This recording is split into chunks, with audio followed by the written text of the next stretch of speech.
Howdy folks, welcome back to the channel, and today we're going to figure out the issue with the four-wheel drive on this 1967 International 1200.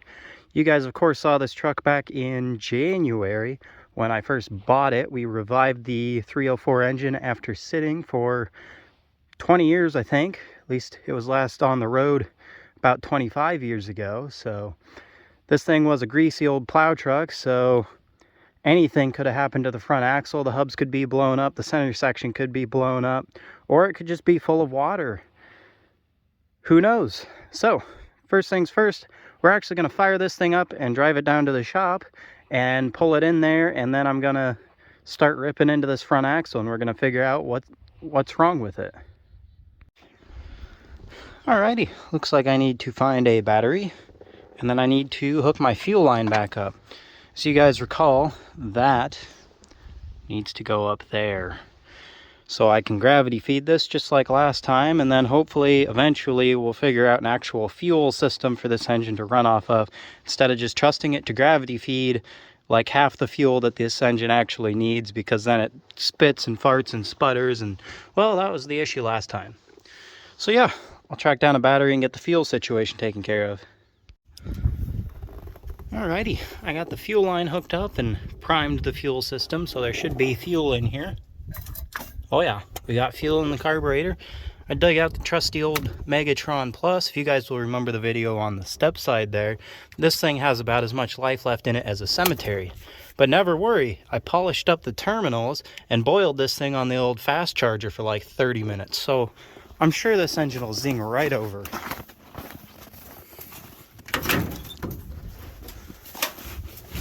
You just move my cameraman there.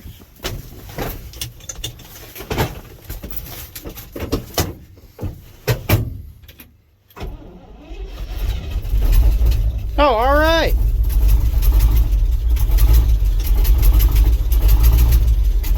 I'll take those results.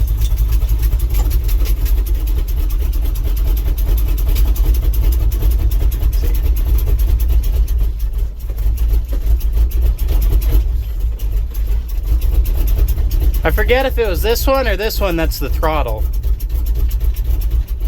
I think it's this one. I gotta hop out there and adjust the choke since all the stuff's broken, and I just shove a screwdriver in there, and then we'll try and high idle this thing and let it warm up, and hopefully it'll just drive right over that giant snowbank up there. Alrighty, let's see if she'll fire up with minimal choke now. Oh. The fast charger only put enough in that battery for one start, I guess, so guess I'll run an extension cord out here and hook up the charger to it. Nothing quite like stringing along 732 feet of extension cords, because I'm too cheap to buy a good battery. We'll let this thing boil for a second. This is on the boost, so she ought to crank over pretty good in a moment. Well, let's see if it's done anything yet. Oh, not yet.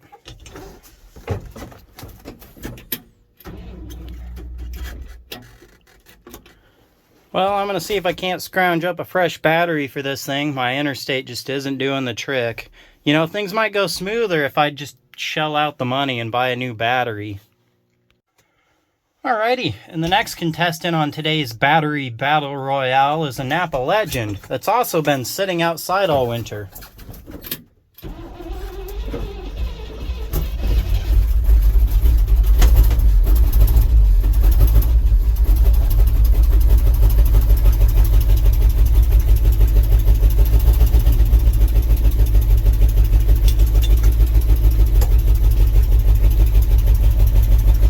That one's a little healthier, I guess.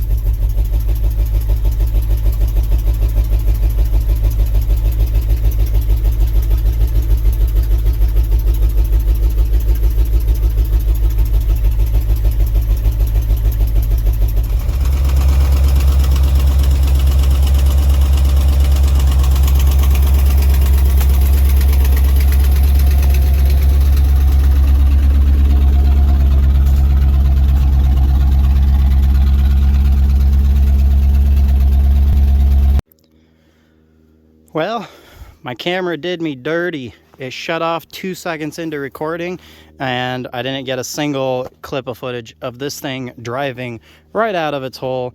I just had to go back and forth a few times, and she popped right out, fortunately. So, you know, saved my back some shoveling, which is always good. But now we've got a job to do, because this can't stay here, because that needs to go in there. So we'll just tow that with this. Well, that ought to do. We'll give this thing a tug on up the driveway. Well, I was unable to film the moving process here, what for my camera's acting up because of this, you know, not warm weather. But Scout's up here looking majestic out in the snow. It's going to sit out here until my fuel pump rebuild kit comes in, and then we should be rocking and rolling around the yard. So let's go have a look at the service truck now. Alrighty, service binder in here on the concrete. We're going to have a look at the front axle. Of course, as you might recall, this thing does not do anything in four-wheel drive. The engine locks up like this whole axle is just seized. So I'm almost dead certain there's something up with the center section, because the wheels rotate, and if you unlock the hubs, it's still locked up, so it's not in the hubs. So as you might recall, I also already took the PTO cover off the transfer case, because I thought it might be that. It is not. The transfer case looks beautiful inside, which leads to the front axle. Now, I kind of want this thing to be four-wheel drive. What for? There's snow on the ground, and this is Alaska.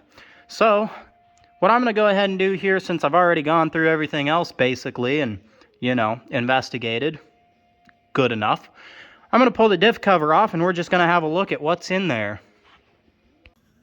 Alrighty, I've got every bolt except that very top one pulled out. So when I pop this cover off, it doesn't just fall into the oil pan.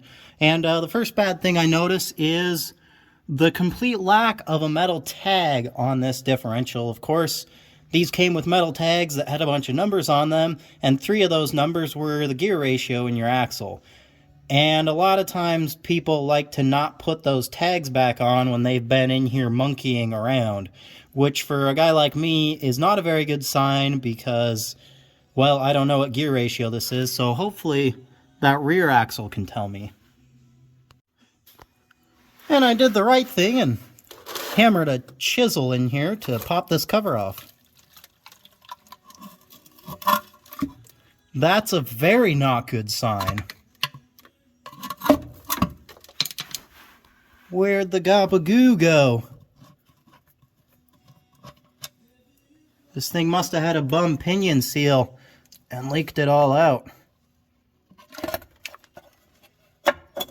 Oh, water. That's possibly the best thing I could have found in here. This means that I can probably torch all of this ice out of here, and this front axle will live again. Good news, even though it looks absolutely horrendous. Alrighty, like I said, I know that looks horrendous to most of you out there, but that means that the only thing stopping this axle from working is that ice. And this is a prime example of the kind of ridiculous nonsense that you can get up here in Alaska. And this almost exact thing happened to my Highboy's transfer case, in that the bottom of the transfer case was full of ice, and it seized the front output. So the rear output and the input both spun, but the front output did not. And it's just insane that all this moisture can get in here and, well, obviously stop things from working. So I'm going to grab an actual chisel, not the screwdriver, and I'm going to chisel all this ice out as much as I can, and then I'm going to sit here with the little torch and just put heat on this thing until every drop of water's out of here. We'll put some shellac back on the RTV cover, throw it back on, and I think we have ourselves a fur-by-fur service truck.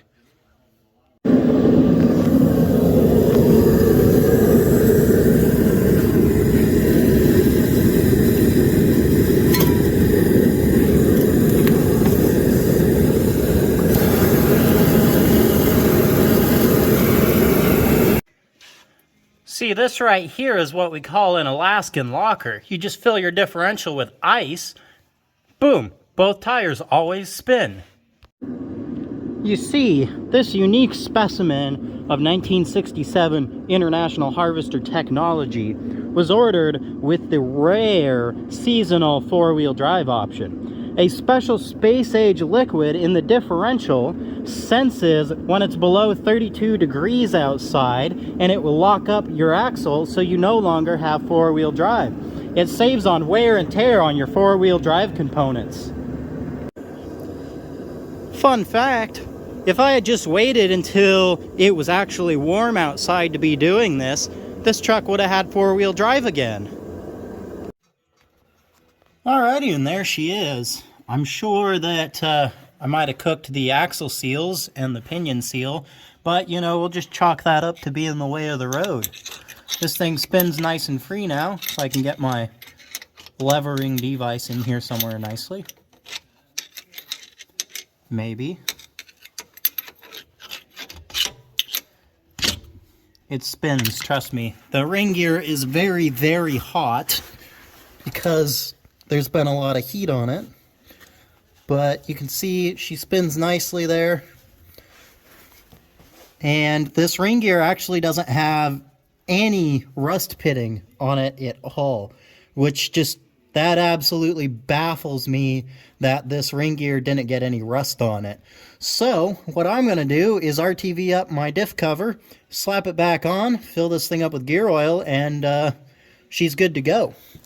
Now, of course, after something like this, you should replace your carrier bearings and pinion bearings, but I don't care that much about this truck. It's just kind of a yard toy at the moment. So this axle doesn't have to withstand the stresses of highway mileage and going really fast. So if this isn't perfectly aligned or if those bearings are a little munched up, I don't really care. They're not going to cause any trouble for me right now. So I'm going to get the cover RTV'd and we'll slap it on here.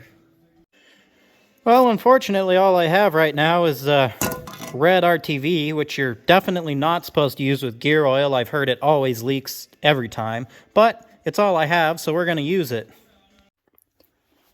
Alrighty, just like that, our four-wheel drive issue is fixed. I am beyond elated at how ridiculous the actual issue was, and I'm very pleased because now it's actually fixed. Like I said, I probably messed up the pinion seal and the axle seals, but after like 53 years, like they were in good shape anyways.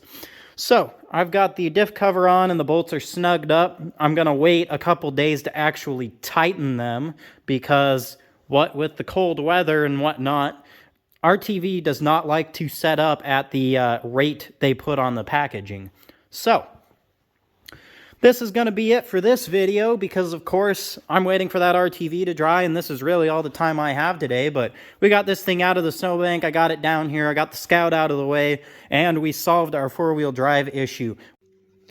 So, the next time you guys see this truck, we will have her chained up on all fours with gear oil in the front axle, and theoretically, we'll have a genuine four-wheel drive snow rally, not that pathetic, hopping, two-wheel drive, chain-slipping disaster that we had the last time you guys saw this truck.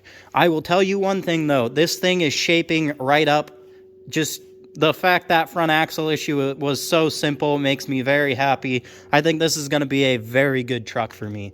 So, thanks for watching. We'll catch you guys on the next one.